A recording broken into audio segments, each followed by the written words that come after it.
Job, oh, I love Job's answer to this, because he's actually going to answer after 42 chapters. Yeah.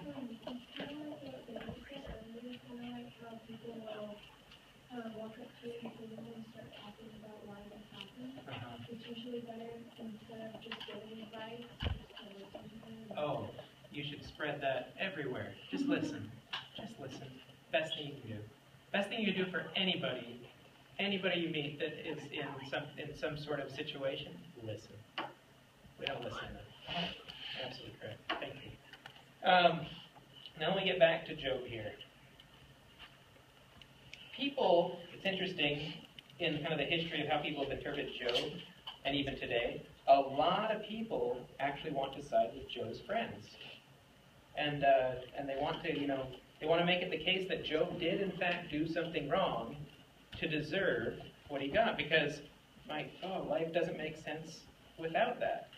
But they've been kind of convinced by this one particular way of thinking, and so it does create this issue, and that's why Job has set all this up. Because, and I keep saying Job, the author of Job is what I mean. The author wants you to think about this. Way back that we missed, way back in the day. Here's an example with this whole Satan thing. I just wanted you to see that in Numbers 22, here's one example where you can see it used in the sense. God's anger was kindled because Balaam was going, and the angel of the Lord took his stand in the road as his Satan. In this case, it means his kind of adversary. Accuser and adversary strangely are a similar idea. Because Job's actually set up, and I don't know if we have time, we'll just say it one time. Job's actually set up like a courtroom. You might note that all of his friends will come in. They'll make their case. Job will then respond to it. After you get through all those chapters, then who shows up to make their case? Because Job's been saying a bunch of things about this guy, this person, the Lord. Then the Lord shows up and presents that case, right? But it's all set. It uses all sorts of legal language. So the author wants you to kind of the author means for you to think of this almost as kind of a legal setting where, you get first, you get the accuser making their case, you get the defendant standing up, making their case, okay?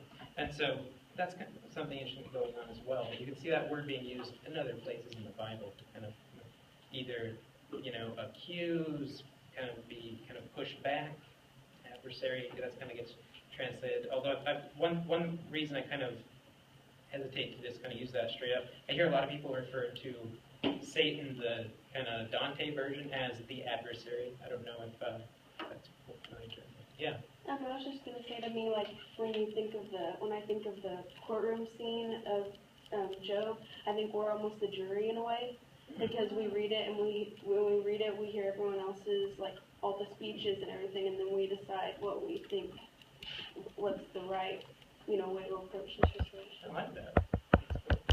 Nice. Very nice insight. All right. I'm going to fast forward here. There's where is this? Okay. Well, people side with Job's friends a lot of times. Okay? And they do that, but I want to point out a few things that make that interpretation a little bit difficult. For one, how many times, and if there were parts in the text, I would have assigned them to you, but how many times did you read where Job said, okay, you're right, I sinned? Never. Even in God's speech that is given to Job, does he ever say, Job, you have sinned? Nope, not once. Now, God says how big and great, and Job, how could you possibly expect to understand these great things of how God works, and you're just a human. He says all sorts of things like that. Never once say, you've sinned. Okay, and that's kind of set that, if you think about it, that's how the story started. That was a major part of this whole deal, is that Job was so upright and righteous, right? Now, the verse, actually, that that people kind of say, well, this is why Job must have done something. Let's turn there. Go to Job, the last chapter, Job 42. Because to make this case, it's interesting. It hangs on one verse, really. And I think even people who translate from the Hebrew into English, I think they get caught in this. And you can tell by the way they translate. Can someone read 42, verse 6? Anybody want to be a voice for that? Thanks. Therefore I despise myself and repent in dust and ashes. All right, now this is Job speaking. It all makes sense, right?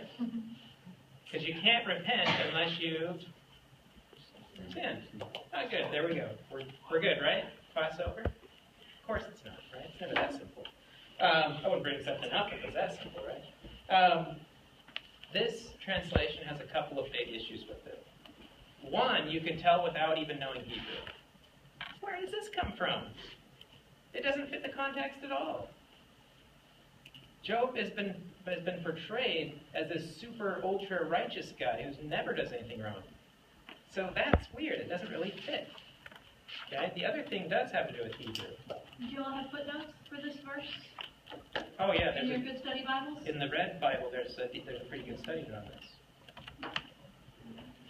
And I think even if you don't have your good red study Bible, it's got a little translation note in most of your translations, right? I mean, I'm looking at a ESV, and it has a translation note on that word repent. So even the translators are trying to tell you this is more Yes. complicated than this translation. Yeah. And when you're reading other texts moving forward from here, pay attention to those notes, because those are clues that something's happening in the Hebrew that's not easy to put into the English. Very much. Sorry, thank you. Oh, no. Yeah, that's a very good point. In this Bible, at least, I don't have tons of familiarity with the other ones. In this Bible, you might note that, especially in Job, there's tons of footnotes saying, maybe this, maybe that, could mean this. Other times it says, we have no idea what the Hebrew means, so we're just going to give you what the Greek version says. And you're just like, that's weird, but what else you making? Yeah. So that's to give you an idea of what I meant by how hard Job is to translate sometimes. But this verse, all the words are found in other places. Okay, but there's how it reads. Therefore I despise myself and repent in dust and ashes. Here's some of the issues that we have here. First, this phrase, I despise myself. Okay? The Hebrew language has a form of the verb.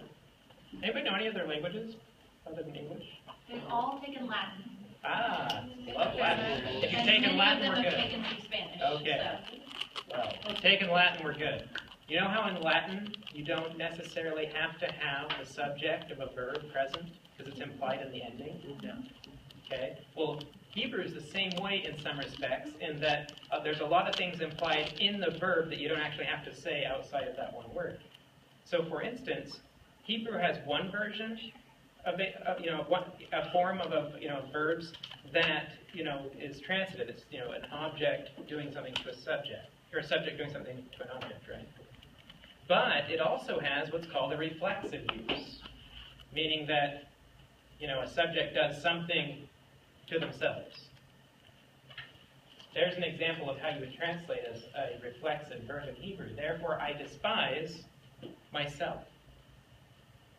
What's interesting, the form of the verb is not the reflexive. Okay? It's just not. And so we have to say, well, what's going on there? The other thing we have to kind of look at is this word repent. Now, I grew up on the King James Version of the Bible, and it uses this word repent in some odd places that sound really interesting. So I've got them there, like in Genesis 6:7. It says that let's see, before the flood happens, it has God as saying that I repent for making humans, because they're so nasty now that I have to flood the place.